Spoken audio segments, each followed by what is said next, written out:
What is going on, YouTube? Joe here with Culination Media, bringing you another episode of Pokemon Y. Today's episode is number 37, and today we're heading out towards Couriway Town, and we're about to get a holo clip here from Professor Sycamore. He's going to tell us, oh, I want to meet you at Couriway Town, so that's what we're doing. Anyway, before we get too far into this episode, just want to remind you guys of our like goal for this video, which is going to be 50 likes, so if you can go ahead and click that thumbs up button right below this video, that would help out a lot, so thank you very much for your support, as always.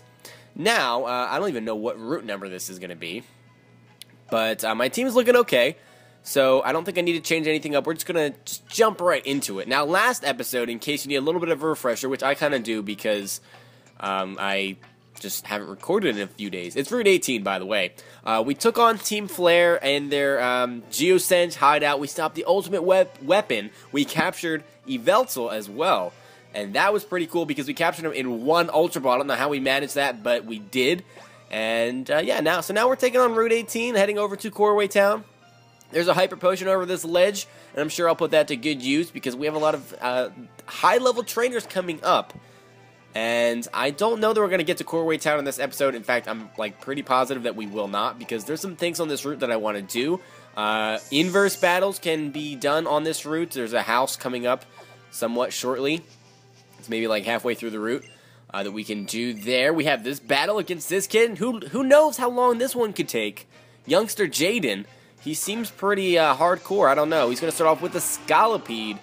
We have our Whiskers, so we can one-shot that pretty easily with a Flamethrower. Look at Whiskers' mane just glowing in the dark like that. It is ridiculous. Ridiculous. Ridiculous, ridiculous. All right. So what was I saying? Oh yeah, inverse battles are going to be on this route. So we're going to get into that actually this episode. We'll make it there, definitely. Pinsir is going to be next. So we can stay in and just flamethrower that, and it'll be dead, and it'll be a good time. We also have Terminus Cave. I guess that's how you're supposed to say it, or I've heard people say Terminus Cave, but I feel like Terminus just seems, I don't know, seems better. I'm sure people will rage in the comments about how I'm saying it wrong or whatever. I don't care. That's what I'm calling it. So just deal with it. And that's what it's going to be. So we're going to do that. We cannot get Zygarde in there yet, obviously, because you have to have beaten the Elite Four for that. And we have not done that because we don't even have all 8 badges yet. But we can get all the TMs and items and all the trainers out of the way. It's a great place to grind because we don't really have any other grinding places. Up until the Elite Four, basically. So, since we're trying to have a full team of 6 Pokemon that are going to be up to par to take on the Elite Four and the Champion, I think that would be a good place to get some battling in and whatnot. We're going to get attacked by a wild Pokemon here, which is unfortunate. It's probably Durant. Yep, it's going to be a Durant, so that is pretty cool. I'm not going to capture one of those, although I could just kill it with a Flamethrower. It's a level 46, though. Level 46, we are just going to kill it just for some experience, because why not? Don't really enjoy being attacked by wild metal-plated ants. That just isn't my thing. It's not my idea of a fun day. I'm not even sure why they're out. It's nighttime. Shouldn't you be sleeping, armored ants? Honestly? There's the Wakan Berry, and I think that decreases the power of electric-type moves. I'm not positive. We're going to check, though. Yes, it's going to be a super effective electric attack, and the only reason I know that is because back in 4th gen, I think it was 4th gen, I used to see Gyarados with that all the time in competitive battles. I don't know why that was a thing, but it was, for a little bit. Now, that being said, I don't know if I wanted to go down here, but we did, so that's a thing. I guess we want to go back up because there's a couple of trainers up here that I would like to battle, and there's the Inverse house. I think it's that one. That might be the only house on this route, actually. I don't know. We have a hiker to battle first. Orestes? Orestes. Anyway, he has a Stunfisk. Oh, we are done. We are done. We can't beat the power of Stunfisk. Level 50? Are you kidding me? A level 50 Stunfisk is upon us right now. We're going to hyper voice it, and it doesn't even die in one hit. He's going to go for the bounce. Look at that. Stunfisk just flew away. Honestly, that's not even fair that you're allowed to use a Stunfisk. I don't really have anything to do except Noble Roar, but he's going to avoid the attack. He's going to go for the bounce. I mean, it's not stab, and it actually does absolutely nothing. Absolutely nothing, but he was able to avoid an attack, so I guess he survived longer than some other Pokemon do. Hyper Voice will be able to finish this thing off, so down goes the very ultra-powerful Stunfisk. Golurk growing up to level 58. I feel like we're over-leveled, but we're really not. We're really not. Lysandre's Mega Gyarados was at level 53, and the Pokemon coming up are going to be at higher levels once we get towards, like, the last gym and everything, so I feel like we're really not that over-leveled, especially because we have a team of 6. So Mienshao is going to be this Battle Girl's only Pokemon. So I'm guessing level 50? No, level 52! Oh my goodness, this thing is at a higher level than Lysandre's was. We're going to go for the Flamethrower, and that's not even enough to take this thing out, and it has Aura Sphere. That's going to hurt. Ouch, that almost takes out Whiskers. Poor Whiskers. Poor Whiskers. So we're going to go for the Flamethrower there. That's going to take out the Mienshao. But I'm kind of lucky that it didn't go for High Jump Kick, because I'm pretty sure with a 130 base power, that was definitely going to take us out. Because Aura Sphere is only base 80, I think. Used to be base 90, but I think it got nerfed this gen. Just by a little bit. And it's a special attack. So that is the thing, I guess. Anyway, we're going to head into the inverse house here. And probably should heal up poor little Whiskers, or we can just switch him out. Doesn't really matter. Does not really matter. Shinobi, I feel like water would be a decent type for inverse. I mean, Ghost is probably better. Ghost or normal. But still. It's really crazy. Normally a fire... Yeah, I know how the type matchups work. It's just the opposite. And actually, they're doing some inverse battles on... You can do it on BattleSpot now, so I might be doing some inverse battles. I don't know if that's something that you guys would want to see. Not everybody likes inverse. So if you guys want me to do some inverse battles, like BattleSpot, like a series on that or something, just go ahead and go into the comment section below and just let me know that you would like to see that. Just if you think it would be fun, or if you want to just like try it out and you want to see how it is, or whatever. Just let me know in the comment section, and I'll try to make it happen for you guys. Anyway, Psychic Inver is his name. He's gonna start off with Heliolisk. Normal Electric is a great typing for Inverse. Wow. Okay. Okay. We don't have anything that's gonna be super effective on this, so I guess we're just gonna go for Surf. That should be neutral because it doesn't have dry skin. And he's gonna go for Surf as well, and that's gonna be super effective on us because we are a water type, and water on water is super effective in inverse. So I guess we can just finish this thing off, though. We are faster. This is at level 55. 55 is what this thing is at right now. Holy smokes. Holy cannoli. We are able to finish it off, but sheesh. So yeah, we're definitely not over leveled. Kecleon's coming in next. And I don't have anything that's going to be able to hit that for super effective damage either. And Shinobi's almost dead. So, that being said, I think our best switch is honestly going to be the Golurk, because we can hit it with a Shadow Punch, and we might just outspeed it because Kecleon is slow. Super slow. I mean, I know Golurk is super slow as well, but Kecleon's pretty darn slow. Pretty freaking slow. Level 55, still, that caught me really off guard. Really off guard. So let's go ahead and go for that Shadow Punch. We do outspeed because Kecleon is such a turtle. Such a turtle. Down it goes due to the Shadow Punch being super effective on normal types in inverse battles. And Weavile's coming out next. Honestly, I think we can stay in here. It can't really do much to us because we resist both Ice and Dark in inverse battles. So let's just go for the Shadow Punch. Goes for the X-Scissor. Not a bad play at all. That's going to be super effective. Shadow Punch, however, is going to finish off this Weavile because Weavile really doesn't have any bulk behind it. Anything super effective is pretty much a sure KO. And Calpay the second growing up to level 59. Hawlucha's growing up to level 45. He did learn High Jump Kick, or he's trying to learn High Jump Kick earlier on in the episode, but I didn't teach it to him because I can't. Cannot teach High Jump Kick to an HM slave. He needs all of those spots. So he's going to give us Citrus Berries for our troubles here. This is completely optional, by the way. You do not have to do this by any means. But you can come back daily and battle him in an inverse battle. And he's actually pretty good, as you can tell. He did quite a number on our team. So this is going to be one of the entrances to Terminus Cave. And so is this one. So I don't know which one we're actually going to go into first. Oh, look, a Sky Battle. No, I don't really want to do that because that's just not something I'm interested in. Let's see. Max Ether. I don't know if I'm going to use that. I don't really use elixirs and that kind of thing. Let's just go in this entrance and see what's in here. Is this just items? Because that's the one that I wanted to go into. We're going to have TM31 here, which is going to be Brick Break. It is a pretty good TM, not going to lie. It's good for competitive battling because it breaks screens and all that stuff, and it's, you know, a decent coverage move, and that's precisely why it works in-game as well. So that was pretty cool that we found that. There's some hidden items around here. I'm just not sure where exactly they are. I guess we'll find out soon enough. Here's another entrance to Terminus Cave. This looks like it's the entrance that I wanted to go in, because we can go into a lower level here, and that's going to be... yeah, that's going to be access to the rest of the cave, I'm pretty sure. Pretty sure, yeah, it looks like it. So we're going to do some exploring in here, and we are definitely not even going to finish this in this episode. It's going to take at least 2 episodes to get through everything, because there's quite a bit of trainers and items and all kinds of things that go on in here. We'll be back here after we beat the Elite Four to capture Zygarde, but that's not something that we're doing right now, so...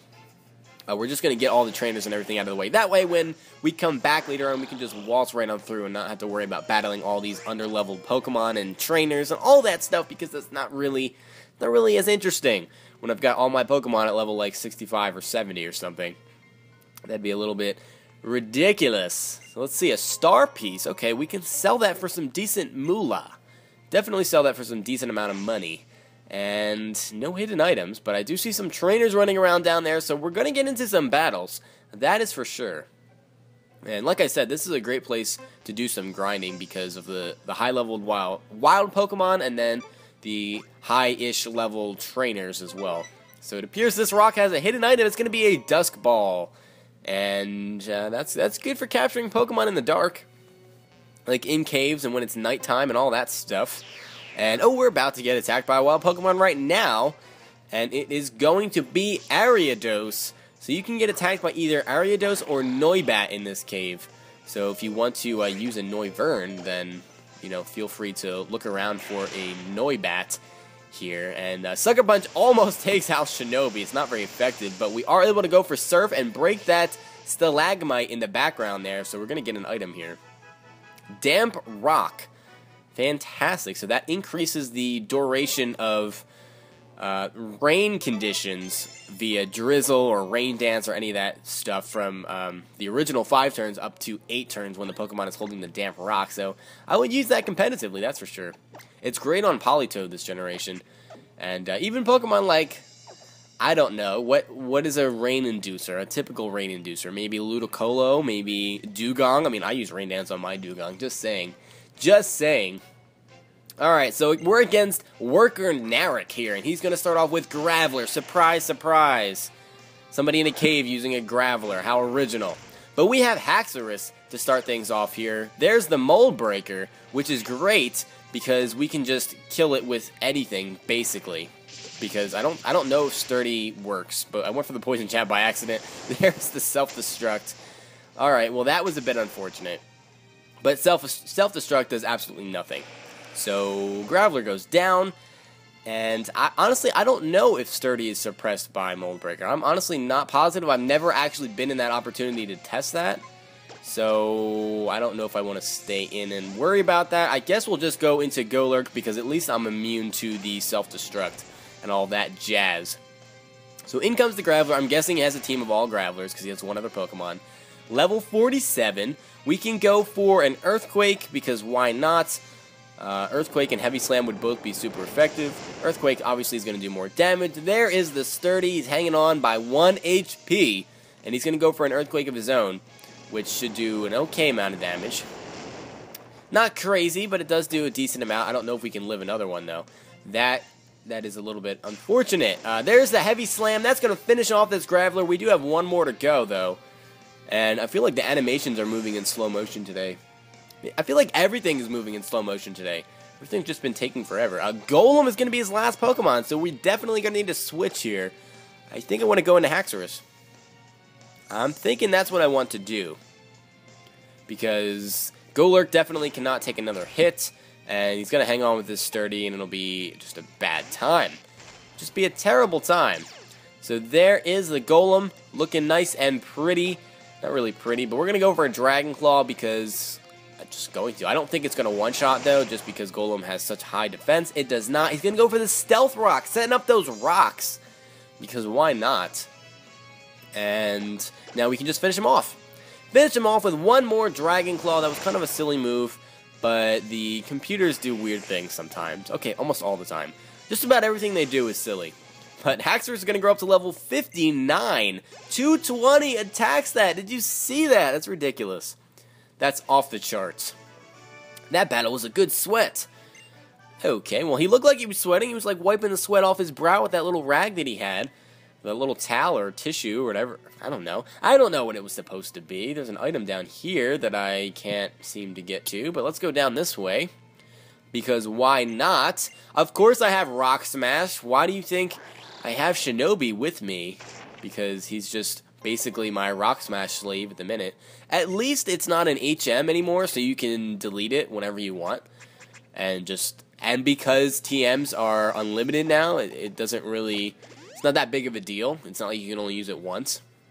So you can just keep reteaching it to the same Pokemon. I do need to heal up, though, because my Pokemon have taken a beating, and I have not been able to heal up anywhere. I was kind of holding out to see if there was like some kind of place where you could rest or something like that, but I haven't seen that yet. So we're going to pick up a Heat Rock here, which we were talking about the Damp Rock earlier, which affects Rain Dance and changes it from 5 turns of raining conditions to 8. Heat Rock does the same thing for sunny conditions, so if we have a Pokemon with drought like Ninetales or Charizard Y or Groudon even, it will increase the duration up to 8 turns since weather is not permanent this generation.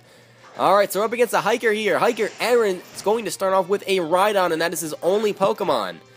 I don't know that we can one-shot it with a Haxorus, though. This thing's at level 50, but we still have a 9-level advantage on it, so let's go for a Dragon Claw and just see how much it does. I mean, Rhydon does have some natural physical bulk. It barely does half. He's going to go for the takedown. He's bringing all the power today, but he misses.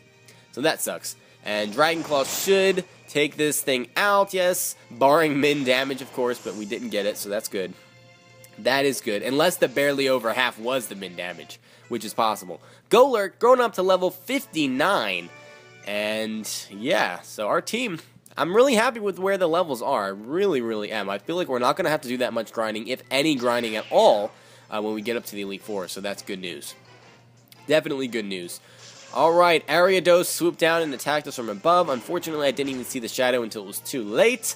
So, this thing's at level 44. I mean, I guess I can just kill it, but not really interested in just wasting PP on that, so we're going to run.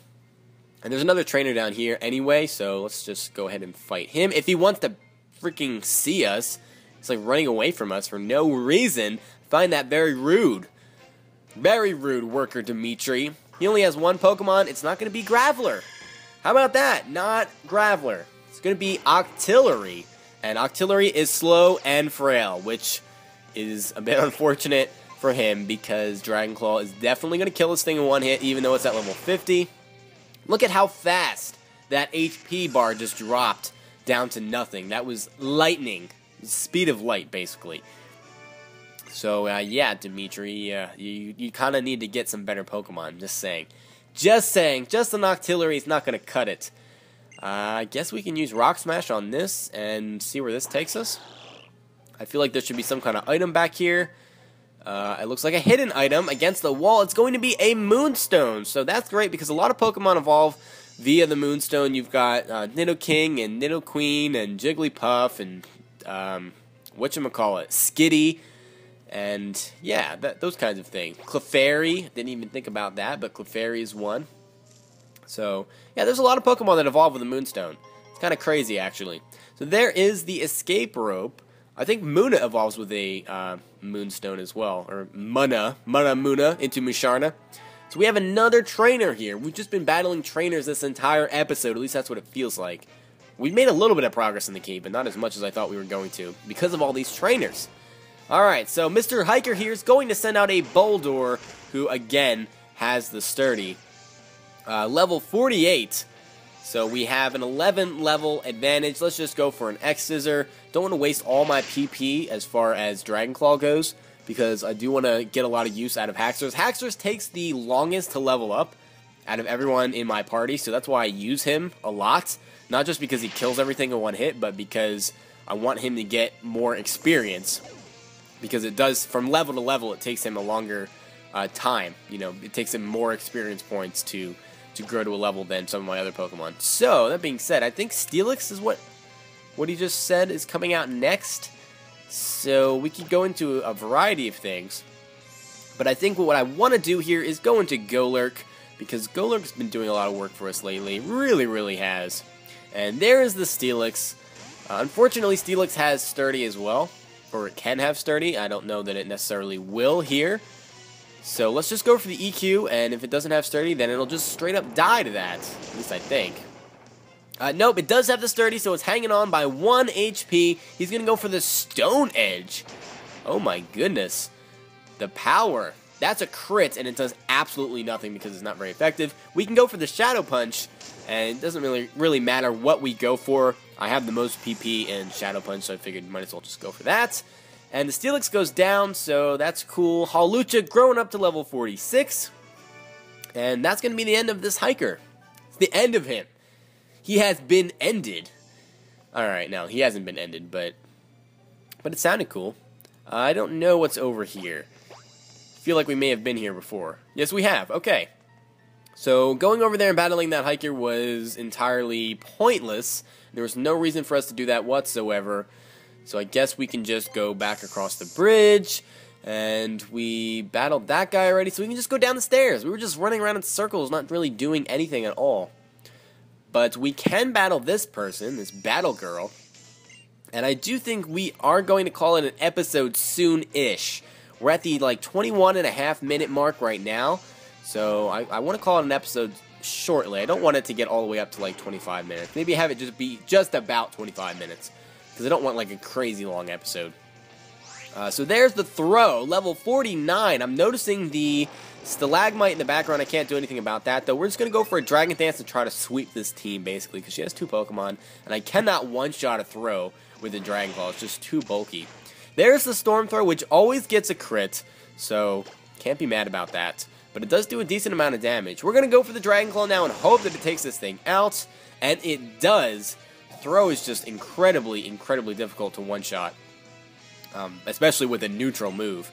Conkeldurr is coming out next, but we are not going to switch because we're at +1, level 50 Conkeldurr. This is going to be interesting. I don't know if we can one-shot this even at +1, but we're going to try. Go for that Dragon Claw, and nope, it's going to survive. It's going to get a Hammer Arm off, and that's going to hurt. And it just straight up takes out Haxorus, so I think that might actually be the first time that Haxorus has gone down. But we didn't have that much HP left. So we can pretty much revenge kill this thing with anything. So I'm guessing we're just going to go into Whiskers here. And we can definitely outspeed and go for basically anything. I mean, I guess that could have been really disastrous if it had the Mach Punch. And it may have just been able to one-shot us there. But, yeah, that did not happen. So poor Haxorus goes down to that. And that just stinks. But we have Revive, so we can revive him. This isn't like a Nuzlocke or anything. I should probably try one of those on the channel. I feel like a lot of people would enjoy it, but I don't know. I have only ever done a Nuzlocke once, and it wasn't like on the channel or anything like that, so don't go look for it, but I only played it once. It was fun, but I don't know if I necessarily want to bring it to the channel or not. I'm not sure. Anyway, we found an Iron and a Duskstone. Duskstone evolves quite a few Pokemon like Misdreavus and Murkrow, things like that. Lampent as well. So quite a few Pokemon evolve via the Duskstone. So that's pretty cool. And any other items over here? I feel like, are we just going around in a circle? No, I don't think we've been over here. Do not think we've been over here. I see a karate person, a black belt up there that we need to battle. Might as well use another Repel. And another battle girl down here that we can battle, and it's just going to be battle all over the place. And I think what I want to do actually is call it an episode here because we have hit 24 minutes. Next time we should finish up this Terminus Cave, get the rest of the items, get out of here, get ourselves over to Couriway Town, and get back on track towards getting our 8th gym badge. So I want to thank you all for watching as always, and do not forget to click that like button if you enjoyed this video because it does help out a lot. And I will see you all for the next episode. But until then, game on.